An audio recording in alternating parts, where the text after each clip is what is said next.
If you are a startup looking to grow in Cambridge, the Bradfield Centre offers a range of flexible membership packages which put you in control of your office and home working mix. There's a vibrant, collaborative atmosphere, on-site cafe, plenty of green outside space, and regular member social events. For more information, visit bradfieldcentre.com or call 01223 919 600. Welcome to the Cambridge Tech Podcast, talking all things technology from the heart of the UK's tech capital.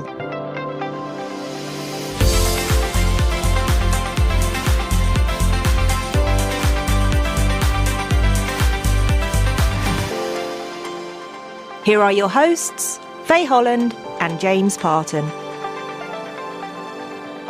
Hi, I'm James. And I'm Faye. So here we are in the iconic Cambridge Union building, kicking off Scale-Up Day. We went rogue and we were a fringe last year. This year we're here and we're thrilled to be here starting the day for Cambridge Tech Week. And we're in front of a lovely live audience.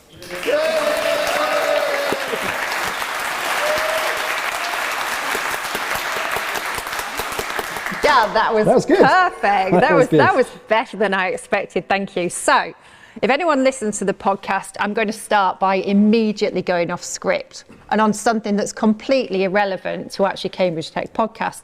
James loves it when this happens, right? Yeah. So, when I was driving in, really highbrow news today. Ant and Dec have just won the NTAs again for the 23rd year running. So I'm wondering, and you like a two-part question, are we still doing the podcast for 23 years? And are you Ant or Dec? Well, I'll definitely be Dec because you're taller than me, I think. Okay, I think I'm happy with Ant. Yeah. Oh, that's quite a positive response because I actually thought you'd go, hell no. I absolutely do not want to be doing this with you for 23 years. Actually, yeah, I didn't think of that, yeah. Yeah, okay. Of course I do. Anyway, so that was my slight curveball. There was a piece of news yesterday evening. I was at the Business Weekly Awards dinner, as were some of the other people, and we've got award winners in the room here as well, haven't we? So well done. Yep, absolutely. So just so that, because you can't see, so QPT and Cambridge Mechatronics are here representing the award winners from yesterday, which was great.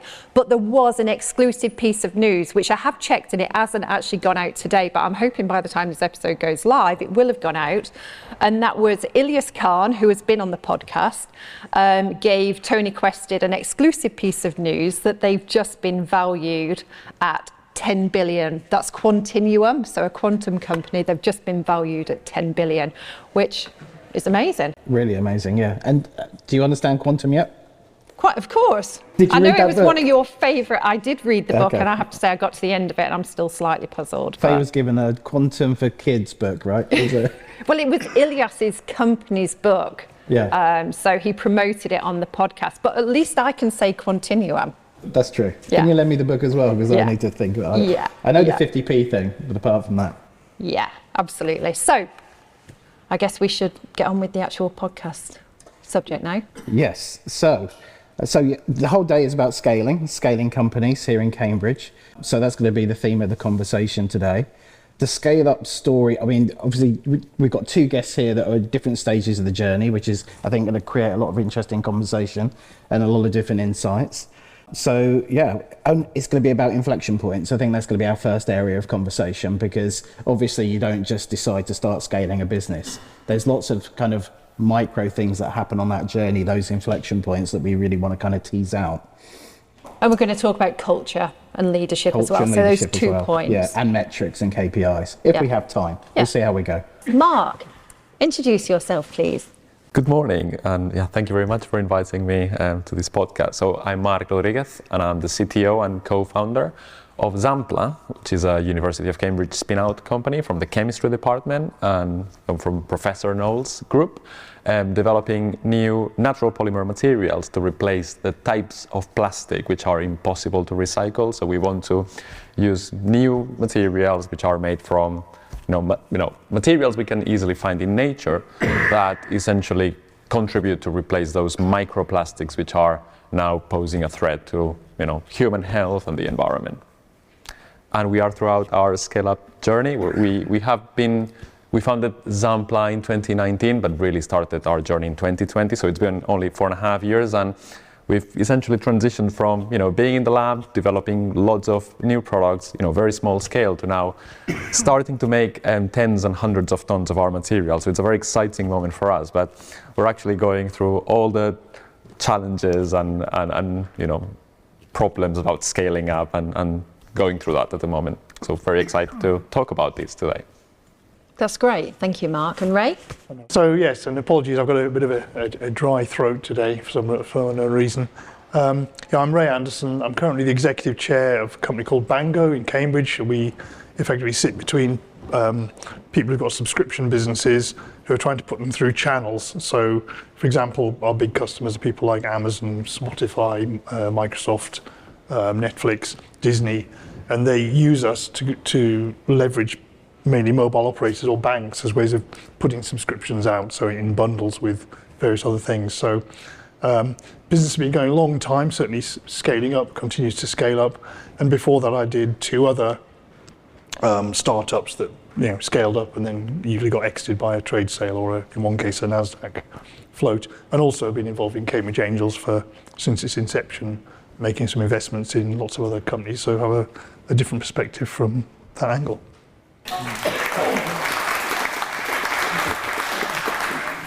Perfect. A great combination, I think.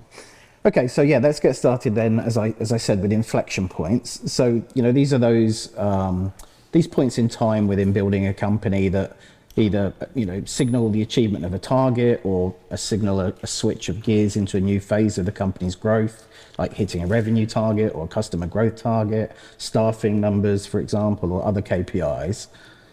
So, Faye, do you want to open up with the first question?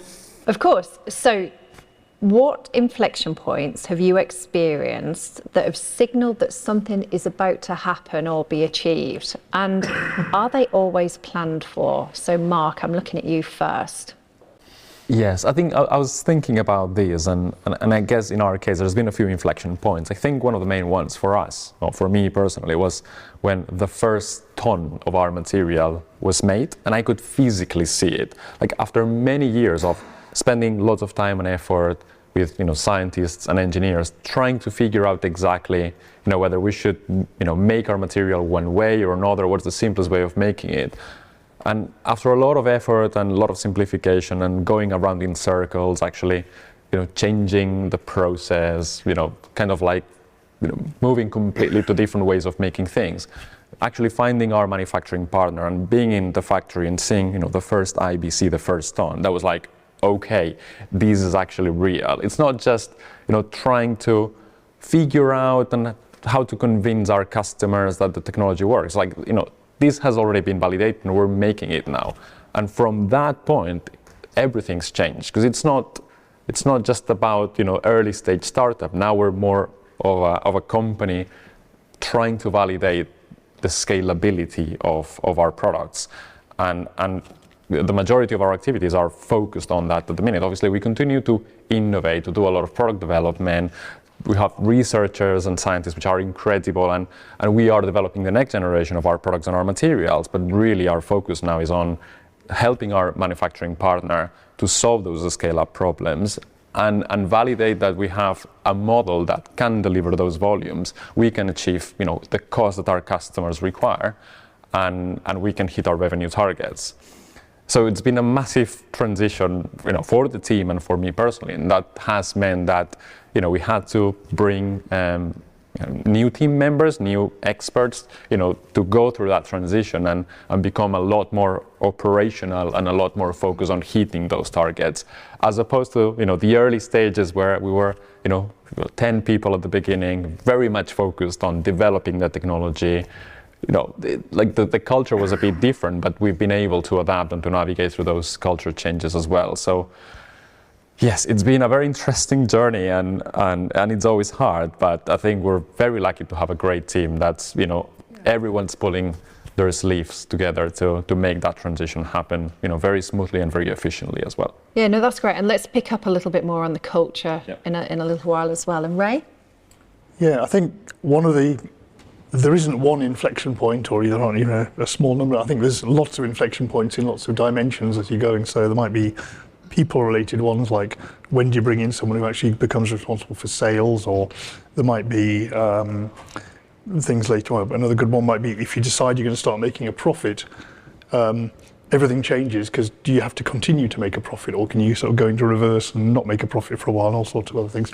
But I think one of the ones that hit me quite a lot in Bango was, at some point, big companies became very dependent on us. So Google became dependent on us for like 3% of the revenue through Google Play, or Amazon became responsible.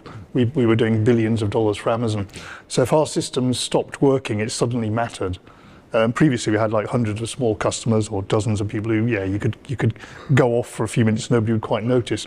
But the moment someone like Amazon gets involved, that's very, very serious indeed. And so any hint that you might have an outage or a problem, and just getting ready for that, and of course the diligence they go through in helping you make that inflection to deal with them. And you are going to have a problem at some stage, but making sure that when you have it, everything happens quickly and it comes back online, and they know exactly what's going on, and they can apologise internally to their people who chose you and all sorts of things. So I think if you become important, that is a big inflection point, and hopefully many businesses here want to become important. And if you're live important, it makes it even more important, more critical. I suppose CrowdStrike found that out a few weeks ago. They suddenly became, their importance was suddenly recognised by something very bad happening. So I'll just ask a quick follow-up on that if I can, actually. So, for people that might be listening that are thinking about how they, win a deal with a large company like an Amazon or a Google, was the expectation that you had all your processes and infrastructure in place to meet the predicted demand from day one, or were they more flexible and realistic that you would scale as you could get the data through in terms of the demand that they would generate? Did you have to invest up front, or was it a question of investing as you kind of were in flight? I think it's a balance. I think, first of all, internally they're going to ask you a load of questions. They ask everybody, and they want the answers to be yes. So you've got to say yes to all those questions, even if you may be sort of stretching the truth a little bit, or you can deal with it a bit later on. So that's part one. Part two, you have to know that if something goes wrong, you are going to not literally go bust the next week or something. And then part three, as you start to engage, the stories you've told them and the fact that it's becoming inevitable you're going to get the deal, then other people start to get, warriors come out of that company and start to look at you, and they could potentially derail things or delay things. So you've got to be ready for that wave of warriors coming through, and they'll find things that aren't worth worrying about, they'll misunderstand things, but they might find things that you haven't noticed yourself. In reality, though, there's been more problems in our experience. The big companies have more outages and problems than we do, but nobody ever hears about them. Or if they have an outage, they always blame you anyway, especially if there's a third party involved. So, big content provider has an outage, and a mobile operator who's serving their customers using that big content provider will get the blame, even if it was them. We're not supposed to say, a plug came out of their data center in Zurich and it didn't work. We've got to just take a beating, basically, because we're the small guy. So I think that's the way it works. Interesting. Thanks for that. Okay, so the next question then is about targets and KPIs. I've come across two different styles. There's probably more than two.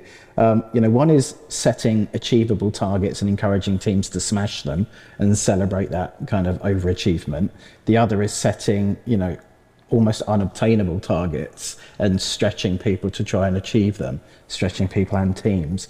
Like I say, there's probably loads more as well. What have you experienced in your careers, and what's your kind of personal style of setting goals and targets, and has that changed as the companies have grown? Marc, why don't we start with you with that one? Yeah, I think for an early stage, startup right at the beginning, very difficult, because you've got a very small team, and it's all about getting the technology to work, and that's pretty much your focus, and sometimes very difficult to set targets because things change. The way you try to solve problems evolves, and maybe you set some targets and you find a problem which is very difficult to solve, and you have to pivot and find completely different alternative ways to solve those problems. So very much at the beginning I felt like we're just almost spending a lot of time trying to focus on solving very specific problems without sometimes thinking too much about the long-term vision or the bigger picture. And I'm not sure that was the right way, but it certainly happens right at the beginning. I think, as we sort of consolidated that technology, and as we start scaling up, and we actually brought a lot more sort of commercial experience into our team. Now we have a much better sort of strategy. We've got well-defined KPIs, objectives, and they are a lot more commercially led, which is probably something, as especially as the technical founder, I was like, I need to get the technology to work before I can actually worry about anything else. And I'm not sure that's actually the right approach, for companies, startups right at the beginning. I think it's always really important to have, all the commercial objectives, set and clear from the beginning. Obviously, assuming that things change and evolve. But yes, if I could do things differently, I would certainly, find the right balance right at the beginning between trying to get, very specific problems solved, versus looking at the bigger picture. So those targets you mentioned that you have today, Yep. now that you're more commercial, in that commercial stage of the company, have you sat around, developed a business plan and forecast, and you're fairly confident you can achieve those targets? Or are you stretching, shooting for the stars? Because, the theory being, if the teams will overachieve and probably, in theory at least, achieve more than if they had an achievable target. How have you kind of approached that? No, I think we're always hitting for the stars, but obviously we've got some base scenarios, and we know how confident we feel about hitting certain targets. Yeah. It doesn't mean we're going to put all the effort and try to get all the resources required to actually hit, the maximum we can actually achieve. Yeah. And I think for us, it's not just about what we can achieve ourselves on our own. It's also how can we leverage partnerships and try to find, partners in different parts of the world to help us to actually reach those targets. And actually, that's something that it's been very important for us as a company, because we're actually producing materials, and at some point we were wondering whether we want to do all of the production ourselves. But that takes a lot of time, takes a lot of investment, and takes a lot of expertise as well, which we as a small startup company, we don't have when it comes to manufacturing, thousands of tons of material. So that's the reason why our model actually has now transitioned into a lot more licensing and leveraging partnerships with companies that have the footprint, the capacity and decades of experience of scaling up in manufacturing. And that's essentially what we've done. We've signed our first licensing agreement with a company called 2M, and they essentially will be manufacturing 1,000 tons of our material by the end of next year. This is something we would have never be able to do ourselves in that time frame. So that's why we think that, finding partnerships and finding people to help is, for us, it's essentially the recipe for success. I mean, that's really great advice. And I think going completely to the extreme, one of the biggest, inflection points that a business can face is going public. So you're not there yet, but you've been there and done it. So what were those kinds of lessons that you learned going public?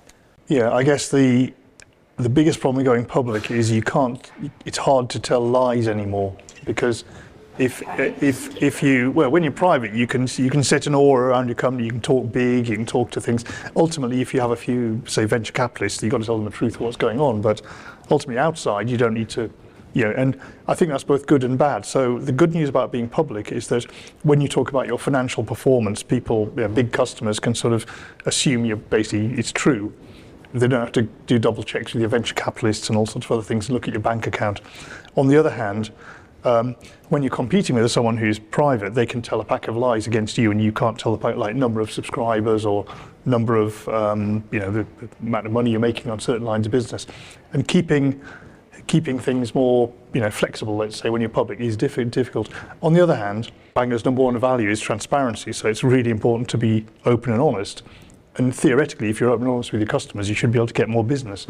And so, we're not built on a sort of a secret patented technology nobody can know about. It's a platform business built on being successful. So it's KPIs, milestones, all very different. I think one of the other parts of that is that when you go public, you have these new things you want to talk about, metrics and possibly milestones. But within a company, when you get to more than a handful of people, different people have different ways of looking at thinking. They want to work a month out, a year out, 5 years out, all sorts of things. So I think it's important you have people within your organization that can interpret some of the goals, targets, milestones into things other people can understand more easily. And that even goes externally, expanding out to talking to investors about, EBITDA percentages or something, which are irrelevant internally, but they could be very relevant to people outside. So it's horses for courses. I think you need to have a variety, have a good team that can talk at different KPIs and milestones to different people.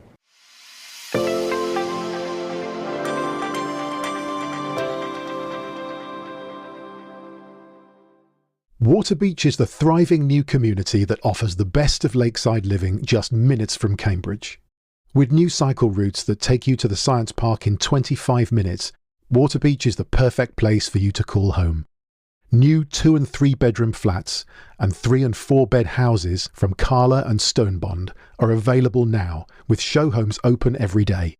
No need to book an appointment, just drop in and discover how you could start your story at Waterbeach. For more information, please visit waterbeachwb.co.uk or email hello@waterbeachwb.co.uk.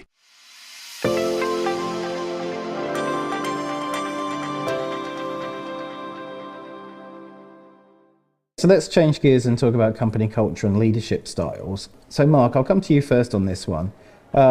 You typically find, this is a bit of a broad brush statement, but you typically find with startups, the early team are they're very motivated by the vision of the founders, they buy into the dream, and they have skill sets where they can thrive in unstructured situations. They just roll their sleeves up, they get involved in anything that needs to be solved.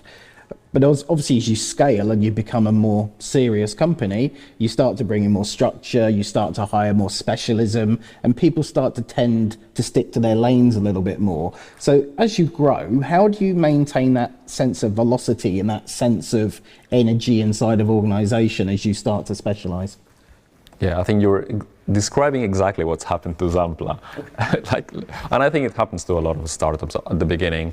And for us, it's been really important to make sure that, a lot of those early employees, including myself, we don't lose the sort of the essence of that, moment when we're all very excited about the initial stages of developing the technology, and also making sure that, we still keep doing some of that, because we've sort of consolidated a little bit our technology and the process to scale it up, but that's only the first bit. We constantly need to continue innovating and creating new products, and that's why we have a research team, which a lot of those early team members are part of that, who are still pretty much developing the next generation of products and materials, and which is absolutely critical for the future of the business. But also, we've spent quite a lot of time, making sure that, with new people, making sure that we've got the right sort of, operations and tech transfer teams, that everything is very well integrated. So it's not, we don't have completely separated, isolated teams. Making sure that it all needs to make sense in a proper structured way. So people develop new products, they essentially need to be transferred to the product team, the process development team, and make sure that everyone sort of understands each one's roles in that chain, in that structure. And they understand the value of that. We will never be a successful business if we keep inventing, lots of new stuff, but we cannot actually make it, or we cannot scale it. And that's why, everyone's very conscious of, each other's sort of importance in the team. And Ray, how does that change when you then expand globally? Your operations are globally. Yeah, that's a difficult question, because I suppose almost all the companies I've started or been involved in, we haven't thought of we are global, so we'll just find out where's our first few customers, which country are they in, because we're global from the beginning. But so I think the track part, though, in globalness is an interesting point. If you start to have tracks and you have people responsible for things, I think you have two dilemmas. You have one, which is people, if you're not careful, people get into the idea of, I'll only bring, some companies say, bring me solutions, not problems. I'm the reverse of that. I would say, look, at Bango, the only fireable offence is not saying you've got a problem or not asking for help. That's probably the worst thing you could possibly do. And so, because there's probably expertise somewhere that can help you. And I think once you get into tracks, there's a tendency not to want to come out of your track or express problems. And we've had this sort of experiment for about the last few years where lockdowns caused us all to scatter to the winds, and often those silos got separated and they never met. And so you didn't have the accidental kitchen meetings and things like that. So I think trying to prevent separated working, remote working, stifling the cross-connection, cross-innovation. And one of the things that I've done as an exec chair, just wandering around the office, is trying to listen to what's going on and trying to get people to talk to you. Oh, I'm lucky because I can travel around the world. People in Korea are talking about something that they should be talking to someone in Cambridge about, or someone in New York should be talking to someone in Tokyo. Sometimes you say you should be talking, you get on a plane and why don't you work there for a week or something. So to try and stop the sort of compartmentalization of knowledge, which when people get used to talking on Teams or something, it does get a bit difficult, effectively, to get people to keep talking together. That's because you're lucky, most of your people are in one location. It'll get worse when things expand out, and there'll be remote workers, I guess. It's interesting because it sounds like what you're saying there is you're obviously hiring experts, you're obviously going to hire qualified people, but making sure they check their ego at the front door when they come in and they're vulnerable, they can ask for help, they feel that they should collaborate rather than take complete ownership of everything because they're the expert. Is that kind of the theory? Yeah, it is a problem. So in your recruitment process and selection process, I think that's where you have to pay a lot of attention to make sure you get the right types of people and be explicit about your values. And diversity is very, very important, but at the same time, you've got to have some set of values that the diversity operates within. So I think that's always a challenge. And that happens at the leadership level as well, which is kind of the last question before we open up to the audience. So, quite often there are changes. It's inevitable. So last year, Alexandra Petrucheska stepped down from Vivid Q because they reached a certain inflection point. David Moore was brought in. Scott White became exec director. So what are your thoughts on when it's the right time to bring it? So we've talked about the team. What about the leaders? When do you know it's the right time to change leaders? So Marc, how would you respond to that? It's a difficult one, but it happens all the time, and I think it's a really good thing because businesses go through different stages, and the leadership they need right at the beginning might be very different to what they need later on when they grow and they scale. And we've gone through that transition as well. Now we've got a CEO, Alexandra, who's fantastic, and she brings many years of experience and in a commercial setting, from a larger chemicals company. But she wouldn't have joined probably Xampla right at the beginning when we were 3 people. So it's identifying, that the business requires different expertise at different times, and accepting that, and making sure that there's a smooth transition, and we can actually get the right level of experience and skill set at different stages of the business. And we've been very lucky to have that both at the beginning of the business, and with Simon and our first CEO, and then Alexandra later on, and that's what really helped us to grow as a business and have the right sort of experience at every different stage. I think another thing is all that's right. I think you also need help in assessing whether you're taking the right view on yourself, and if you're founder-led, it gets even more difficult. So I would say trying to persuade the right people to join your board as non-executives is very, very important. And if you get the right people in, they can be really, really good. They'll have seen it before, or they'll be a good sounding board, or it's a lonely job as the leader or even the leadership. You need some people to talk to who can honestly talk about things. And there's a danger in some startups that the only person if you get the wrong sort of board, you end up with the only people with a lot of experience might be in the VC.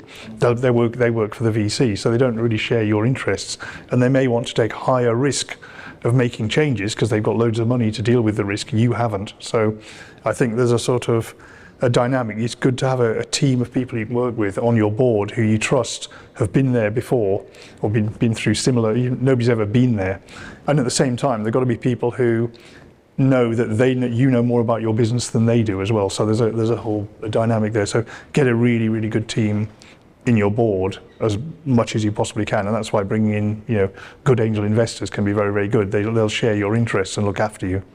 Excellent. Okay. Well, at that point, I think we'll stop asking questions and hand it over to you.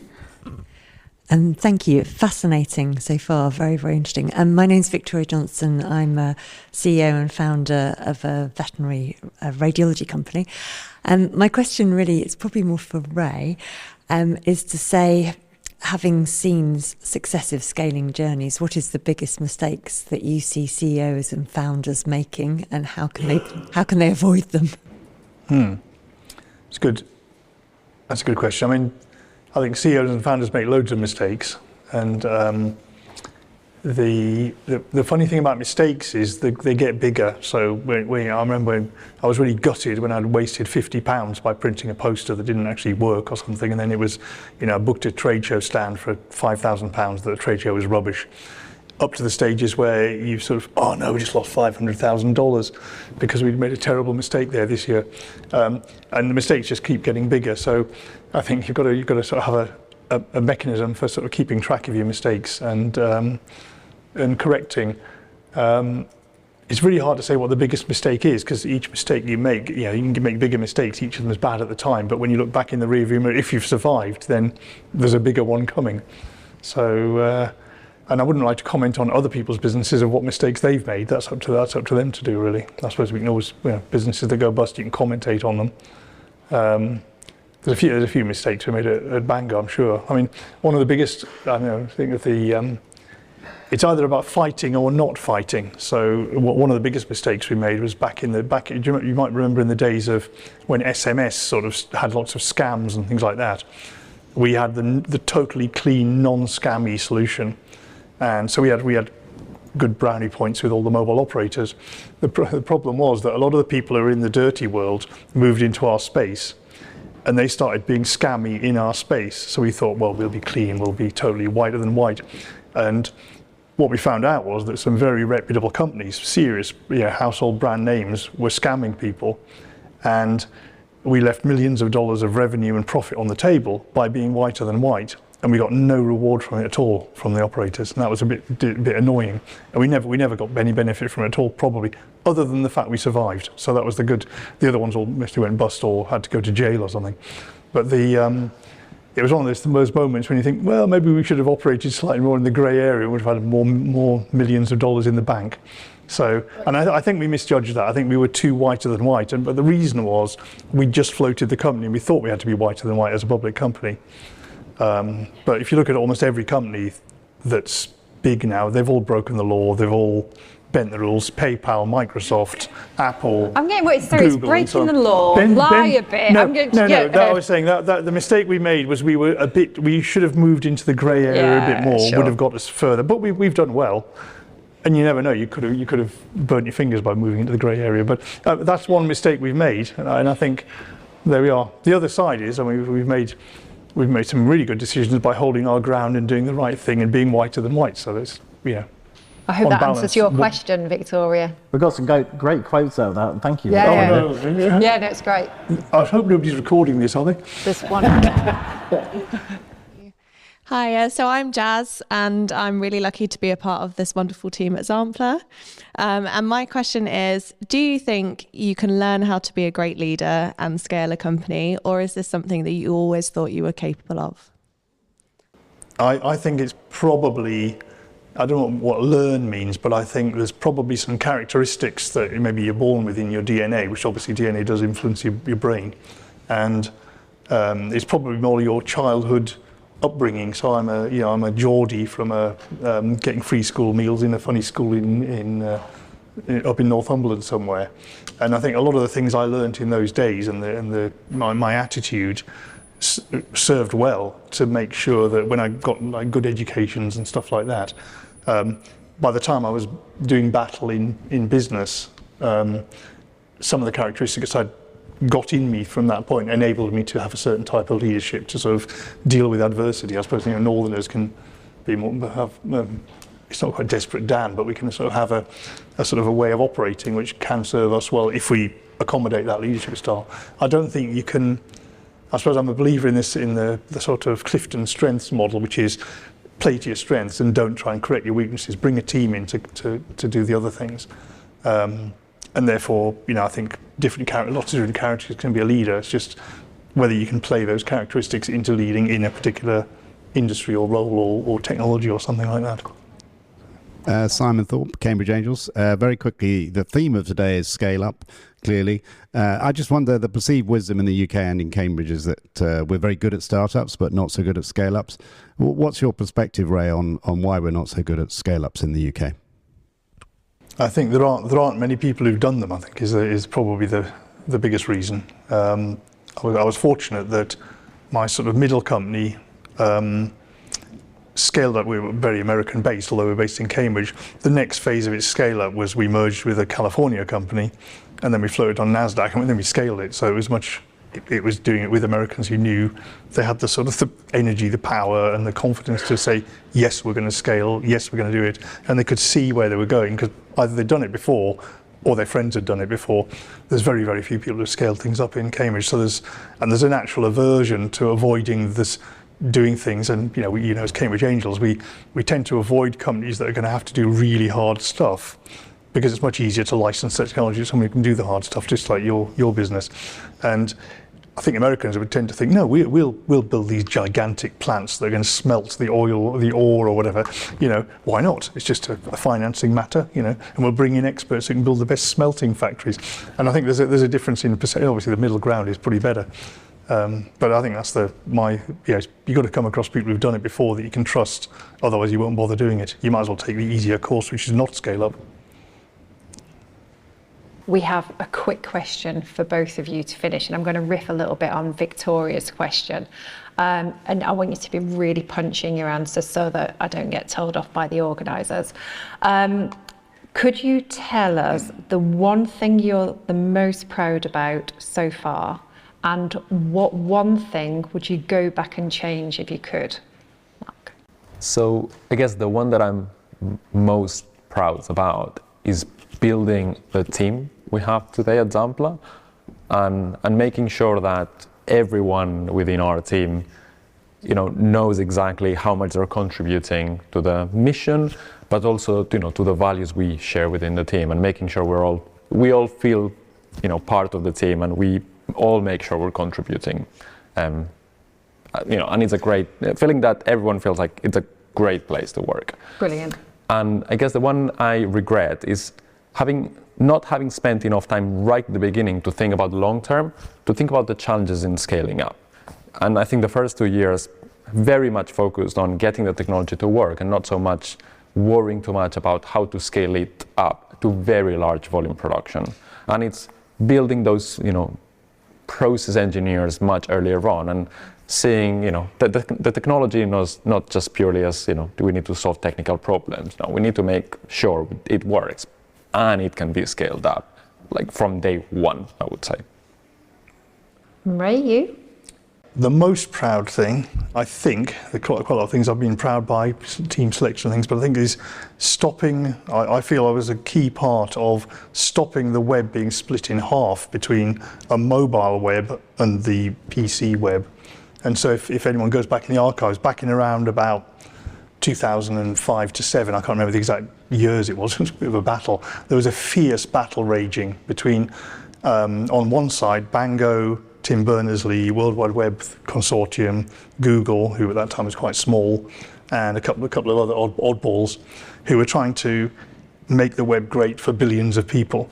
And on the other side was the mobile operators, the phone handset makers, the big tech Goliaths, and some of the sort of more devious content providers like AOL and so on, who were trying to keep the mobile web separate. Oh, domain name sellers, they were the real big villains. And so they were trying to create this thing called .mobi, where the mobile web would be in .mobi, and you'd go to .mobi and you'd have sky.mobi and so on.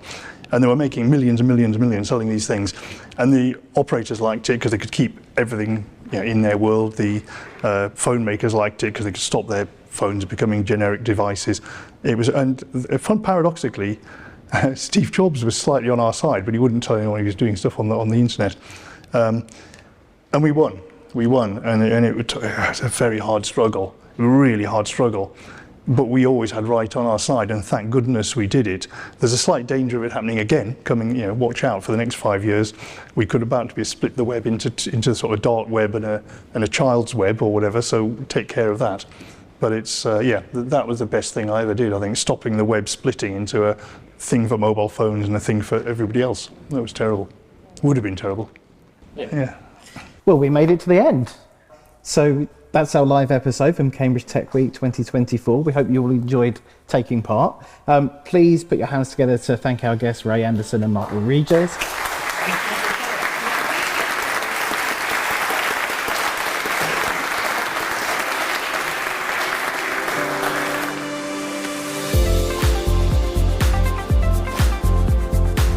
Today's show was produced by Carl Homer of Cambridge TV and supported by our media partner, Business Weekly. The Cambridge Tech Podcast is available on all major podcast platforms and on cambridgetechpodcast.com. If you've enjoyed this podcast, please give it a 5-star review. It will really help others discover the show.